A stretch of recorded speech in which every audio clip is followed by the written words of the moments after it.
Boys, it's happened. Dana White thought to himself, domestic violence? Nah, that ain't it. I can do better than that. I can do worse than that. Letting Jon Jones do whatever the fuck he wants? Ah, I can do worse than that. How about I give Petr Yan fucking Marcus McGhee? Well, let's fix the war room right there. Let's give Petr Yan Marcus McGhee. Previous champion, Petr Yan Marcus McGhee, who's not even in the top 10. Let's make him fight him in Abu Dhabi. I don't know what the fuck is going on lately. I don't know what they're cooking, what the matchmakers are doing, but shit is all over the place right now, right? And this isn't the only fight. We got a couple other interesting fights. So we got Petr Yan versus Marcus McGhee announced. This shit doesn't... we're going to get into why this shit makes no fucking sense. We have two more. We have Stephen Wonderboy Thompson, unconfirmed. Stephen Thompson is going to be fighting Gabriel Bonfim. And then we got another one, another little lore drop by Gilbert. We got Leon versus Michael Morales. All right. Let's go ahead and get into it, right? So let's start. Well, first and foremost, if you haven't signed this petition... It's at 150K. Petition to strip Jon Jones of the undisputed UFC heavyweight belt. Will this do anything? I have no fucking idea. Probably not. They do whatever the fuck they want anyway. And Jon Jones is allowed to sleep with an infinite number of men and face no repercussions from the UFC. I don't know, but go sign this petition. It has over 150,000 signatures, right? You need to go sign this petition. If we can get 200K, I think they have to take action. I don't fucking know, but just go sign this petition. Fuck Jon Jones. Tom Aspinall needs to fight for undisputed gold. That's not what this video is about. Petr Yan. Petr Yan is fighting Marcus McGhee.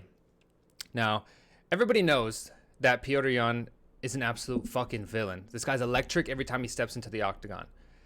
Marcus McGhee isn't too bad either. But Marcus McGhee has not fought anybody in the top 10. Right? His last fight was against... who was it against? It was... Jonathan Martinez, right. It was a good fight, great fight. Marcus McGhee is exciting. But Petr Yan doesn't fucking deserve to fight down again. Because let's not forget that whenever Shug was making his rise, and Petr was right here, we can see Petr was ranked number 1 before he fought Shug. And Shug managed to get the fight. Shug was ranked 11th. So we got this Bloody Elbow article. Shug was ranked 11th, and he had no ranked wins prior. Now you could say, Petr, why the fuck did you take the fight against Sean O'Malley? At the time, Sean O'Malley was unproven. To be honest, I did not think he was going to stand a chance against Petr. He did, blah, blah, blah. Everybody knows what happened. In my opinion, Petr won the fight, but great fucking fight regardless. Split decision, Shug wins. But the point is, Petr was number 1 at the time fighting number 11. They were clearly trying to push Shug. They're still trying to push Shug again with this next matchup. Infinitely, they want Shug to be the champion. Posting his knockout of Aljamain Sterling instantly after that. The first time they've ever done that. Posting it straight to the ESPN YouTube channel. Or I think it was ESPN, yeah. But Petr Yan, once again, is having to fight down. It doesn't make any fucking sense. Petr Yan, this dude is coming off a win. Davidson Figueiredo, once again. Davidson, to be honest, Davidson's good, right? He's a fucking former champion. His little quadrility... with Brandon Moreno at flyweight. Davidson Figueiredo is good. He was going to be in title shot contentions if he didn't lose that fight, right? To Petr. But coming off of the Song Yadong win, that was a great win for Petr. I think he was injured. And then after that, he had to get surgery, fought Davidson. This is a former champion. This is Petr Yan we're talking about. He only lost whenever he lost the belt to Sterling, lost to O'Malley, and lost to Merab. Who fucking else doesn't lose to Merab? But the matchup to make was Petr and Shug. We didn't get that. And it doesn't look like we're getting Shug and Corey unless Shug loses. Or maybe they'll give us Petr. I don't know. But the point is this matchup against Marcus McGhee doesn't make any fucking sense. Marcus McGhee, great fighter. Looks like the fucking gremlin from Toy Soldier, but that doesn't even matter. This is another one. He trains at the MMA lab. You know, he trains with Shug. I don't know if his head coach is, I guess in theory it'd be Tim, but I don't know. Anyway. He trains at the MMA lab. Petr Yan shouldn't be made to fight Marcus McGhee. I don't know what the fuck they have on Petr. They're throwing him a fucking bag or something. I don't know what is going on, how they're getting him to accept these fights against these lower opponents. To be honest, they're probably not giving him a choice. But it's bullshit. Petr's getting treated in a way that I don't understand what's going on. They're letting Jon Jones do whatever the fuck he wants. They're forcing Ilya to fucking vacate. To be honest, Ilya probably didn't give a fuck either way. But they're forcing fucking Islam to vacate. Again, like I talked about in the previous video about the whole Jon Jones situation. But Petr Yan is made to fight another opponent that's outside of the rankings. You know, it doesn't make any sense when there's a bunch of other matchups for Petr, right? So Petr's currently ranked number 2. We were calling for the Suge fight. That should have fucking been the fight. But of course, like I said, they're pushing O'Malley just like they were pushing him whenever they gave him the fight against the number 1 contender, Petr Yan, at the time. He can't fight O'Malley. He can't fight Merab again because he got 50-45 by Merab. Nobody's going to want to see that. Honestly, the matchup could have been Umar, but the timing's probably not right. Excuse me. That's in July, so that's June, July. So it's in 2 months. Umar is, I think, still dealing with issues with his fucking hand from the Merab fight. You know. So he wasn't gonna fight Umar. Petr beat Corey Sandhagen, and I think Corey Sandhagen wants to sit out and wait for the winner of this fight because I believe Corey has a strong claim to a title shot. So maybe not fight Corey. But again, that could have been a fine where Corey just fought, and he won. Maybe not Corey. Yeah, that probably would have been too soon for Corey, especially because he wants to sit out. He beat Song Yadong, as we saw, you know, that Miami card. And then, of course, he beat Davidson Figueiredo. So Cheeto had to pull out, right? Rob Font is booked. We could have gotten a Henry Cejudo matchup, right? If anything, another former champion, you know? Again, he's fighting down, but he's kind of forced to in this situation. But not Marcus McGhee, ranked 13th. We have an Ayman Zahabi sitting right there. Of course, bro got kicked in the fucking face by Aldo not too long ago. But Zahabi would be fine to fight again. Same thing with Mario Bautista. Mario also trains at the MMA lab, you know? Give him the fucking fight. Maybe make him fight the likes of a Kyler Phillips. I'm not sure if Phillips is already booked. But number 13th, Marcus McGhee, I mean, there are other fights here, you know? If anything, you don't have to necessarily make Petr fight on the Abu Dhabi card. I get it, though. That's the fan base, and that's what they've been doing a lot lately. Wherever they fucking have these cards booked, they're going to put fighters of that demographic, right? That makes sense business-wise. But not for fucking Petr. Obviously, Petr wants to be active. He wants to fight. But if anything, make him fucking fight Corey Sandhagen, you know? Tell Corey, hey, this is a title eliminator. The winner of this fight gets another title shot. You know, if it's Merab, that's going to be a harder sell. But the point is if Corey loses, then, if Petr loses, then you get the Corey matchup against Merab if Merab wins. If Suge wins, then you get the Corey matchup against a Suge for a title shot. Opposite, if Merab loses and Suge wins, let's be real, they're not going to give Merab another fucking rematch. He deserves it, right? He definitely deserves it for what he's done and the work he's put in, beating 4 previous champions all in a row. But they're not going to give him the trilogy. There's no way. They love Suge way too much. They don't want to risk that again. So if he wins against Merab, they could have had a Petr Yan layup right there. Could have been sitting right there. But of course, they're being disrespectful. I don't know. It doesn't make any sense to me. I think it's disrespectful to Merab, you know? I think it's disrespectful to Merab. Fuck Merab. Petr to not have given him the O'Malley fight. Everybody wanted to see that fight. Fucking everybody. The UFC loves to be in the business of hearing the fan base say one thing and doing a fucking another. You know? Everybody wanted not only the Petr rematch with Suge, but also maybe a Corey Sandhagen and Sean O'Malley. That would have been a perfect fight. But of course, they want Suge to get an immediate rematch. Suge hasn't won a single fight since he lost to Merab. He had bro touching his guts in round 5. But other than that, it was complete domination. You could say injured, hip injury, I think he said. But dude, let's be completely honest here. Everybody wanted to see the Petr fight. Everybody would have loved that. You know, a rematch in Abu Dhabi. That would have been great. And it would have lined up perfectly. Make Suge wait another 2 months. But of course, they want to make it happen. So that Petr fight doesn't make any fucking sense to me. Petr Yan is consistently getting disrespected. They better be paying my boy a fucking bag because this fight is stupid. I hate the fight. Love Marcus McGhee.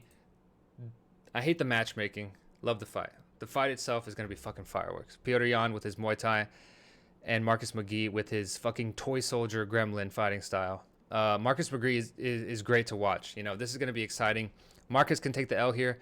Petr cannot take this fucking L because if they're giving him Marcus McGhee to begin with, right, making him fight Marcus McGhee, let's be honest, if he loses, he's not going to get another title shot unless he goes on a fucking run. But again, he needs to string a couple wins together, 1 or 2 more to even get another chance at Merab if that's going to be the fight that they're making, you know? Doesn't make any sense to me. I don't think that could have been the fight. They could have held Petr off to maybe fight on another card on a pay-per-view, or have him, make him fight Batista or Zahabi. You know, obviously he just went to war with Jose Aldo, but bro's young. Make him fucking fight the Ariel Helwani merchant. Just make him fight somebody else. Marcus McGhee. The matchmaking doesn't make any sense. I don't know. It doesn't make any sense, but that's that, right? And then we're moving on to the Wonder Boy versus Gabriel Bonfim, right? So this is a little low. Gilbert kind of hints at it, but I'm going to show you why this is the fight that's going to be happening. I put the clues together like fucking Sherlock Holmes. But watch, just watch this clip of Gilbert. He's showing his co-host the phone, and I'm going to give you clues and see if you pick up on it of why this is the fight that's going to be happening. Watch. You know, complain next day, oh, the guy was, right, for sure. These guys fighting with Wonder Boy. Oh, okay. That's a good one, right? That's a tough matchup for Wonder Boy, bro. But is it... So he's saying this guy's fighting Wonder Boy, because they were talking earlier saying that Wonder Boy... he wants to fight either Michael Morales, the dude who just whooped Gilbert, fight Michael Morales or even a Carlos Prates. That'd be a good striking match. And I guess he wants to fight young up-and-comers. Fucking give it up for Stephen Wonderboy Thompson. Bro does not turn down fights unless it's somebody who weighs heavier than they should. But yeah, so he's just pretty much saying that that's a tough matchup for Wonderboy. So one can assume that it's not a striker, right? He's a striker, right? Sorry, guys. He's not confirmed. I mean, that tells you he's not a striker. He's not. All right, sorry, I had to fix something. My OBS cut out. But look, so they use typology a lot, right? This is a typology screenshot. You can see this little green bar right here. I'll show you why. This little green bar right here, that is the submission column. Right here is the win column, and here is the loss column. This is an ad. This is typology that he's on, and I'll show you why. So earlier they were talking about it. I'm not going to show it, but he's saying that it's against a Brazilian. It's confirmed against a Brazilian. It's a welterweight. It's somebody not in the rankings. So listen to what he says about being pushed. That's what I heard. That's literally the UFC propping You want up. to break news? You break news. You want me to say it? I don't know. That's the UFC propping. They're gonna come for you. They know that. So he's saying that's the UFC propping him up. All right, so the dude's out of the rankings, right? So as we talked about, that's a typology screenshot right there. Let's pull it back up again. All right, I'll show you why that's typology. So if you go through the welterweight rankings, right, everybody in the top 10, it's a Brazilian. Obviously not fucking Burns. He just got his ass beat. It's not Vicente Luque because he's out of the rankings. So here we get here. So Carlos Prates, not a submission artist. Obviously, Carlos Prates just knocks people out. So he's coming off a loss. Zelensky, he's coming off a loss. And Leao is coming off 2 TKO wins. So those are the only 2 Brazilians that we see right away. But here we have Gabriel Bonfim. Just right here alone, you can see 1, 2, 3, 4, 5 submissions. He has that loss to Dalby, the fucking Nicholas Dalby, the Terrence McKinney KO merchant, or the fucking BSD knocked out merchant. Anyway, so right, what I was saying, the little screenshot of topology. We go over here. This is like a little mobile view, right? The dev tools. You can switch it to what it looks like on mobile. So this is what I'm talking about, right? So you see it right here. That little column, the win column, very, very small, or the sub column, and then the loss column is right under his thumb. It's super fucking hard to see. Stay with me. This is Gabriel Bonfim's on mobile. The long ass sub column, the wins and the losses. So that is my that's my theory, and that's my proof, to be completely honest with you, because I'll just say it. That fight is gonna happen. Props to Wonderboy for taking that fight, because Bonfim clearly is a sub merchant. This dude has great ground game. He's only had 1 loss. Again, the loss to Nicholas Dalby. Right here. Wonderboy is on his way out, right? After that, he just lost to Joaquin. You know, props to him for taking that fight. I think he gets sub personally. I don't give him a chance in that fight. Love Wonderboy, but let's be honest, bro's like fucking 45. He's just getting in his bread now, you know? But that is, I mean, Gilbert didn't officially announce it, but that's my little Sherlock Holmes theory on why that fight's happening and why it is Wonderboy versus Bonfim. The third matchup, so we got Leon versus Michael Morales. People were talking about this fight happening, especially after the performance that he just put on Gilbert. Michael Morales, I mean, this dude, I don't know how on earth he weighs 170. This dude's massive. I do not see him lasting very long at 170 unless I don't know. As he gets older, he's still very young. I think he's 25. I think he's going to be moving up. But anyway, Leon versus Michael Morales. Again, this one, Gilbert just straight up comes out and says it. Up so good right now, the way he beat me first round finish. Yeah. That I already heard that they might do the Leon Edwards fight. That's what I heard too. I think it'll be a good fight because he's another striker from Leon Edwards. I think it makes sense for both. Yeah. But I'm not gonna break news because no one said that yet. Right. But I heard that he got a fight against a Brazilian guy up and coming. Yeah. That's what he's talking about. He's talking about Wonder Boy there. But he was saying Michael Morales versus Leon Edwards. That, honestly, that's a great fight. Leon's on his little skid now after losing to not only just to Bilal, but also Sean Brady. You know, he doesn't need another wrestler. Leon does not need another wrestler. I don't think he's ever going to touch gold again, to be completely honest with you. It's too wrestle heavy at the top right now. But I think a striking matchup, maybe Carlos Prates if he would have won. Or this matchup with Michael Morales. I mean, this is a striker's heaven right here, you know? This is going to be a great fight. Personally, I think Leon can win this fight. I think it's closer than people think. I think Michael Morales is not as technical as Leon Edwards by any means, you know? But he has power in his hands, as we saw with Gilbert. Gilbert's a little chinny, but, I mean, fuck, dude. He just walks straight through Gilbert, you know? So I think this is a great matchup, like I said. If I had to bet, I would still bet Leon Edwards. I think the technical experience, I think the fact that Michael Morales has wrestling, but I don't know how high level the wrestling is in Ecuador. He was like a national Ecuadorian champion or something, wrestling champion. But as far as complete wrestling, Leon being able to do what he did against Usman, of course we saw what happened with Sean Brady, but this isn't Sean Brady. And of course we saw what happened with Bilal. This isn't Bilal. I think if he wants to take it to the ground, and you know, obviously it's going to be a main event. I think if it goes 5 rounds, I think Leon can win this. You know, I don't think he's going to get knocked out. Leon, I don't think Michael Morales is going to get knocked out. Sean Brady was the first one to sub Leon. You know, I think Leon can keep it on the ground. To be honest, the striking exchanges are going to be very fun, but Leon, I think, is just too technical for him. Michael Morales, though, he is that sparker. He is that first round merchant in a way. You know, if he comes out going crazy and just puts the pressure on Leon, makes him quit, as we've seen him do, he could win it, you know? And then we have some super exciting matchups. Ian Gary versus Michael Morales is fireworks. That fight to me is more exciting than this matchup, you know? But you can't give Ian Gary Michael Morales. That'd be insane. Ian Gary is either one more away from a title shot or can just slide into a title shot as is, you know? So that's the 3 fights, you know, that got announced on or 2 fights that got announced on Show Me the Money. Sign this petition. We need this fucker to be stripped of the belt. You're on a fucking timer, John Jones. The MMA community no longer fucks with you, little bro. You are not the GOAT. You know, you know how I feel about John Jones. Petr Yan deserves better than this Marcus McGhee fight. I pray to God that Petr wins this. Marcus McGhee, the MMA Lab merchant, toy soldier, gremlin merchant, you can afford to lose one. Let Petr have this. Let Petr fight Shug if Shug gets the belt, and then Petr will fucking become champion again, because that's what we need.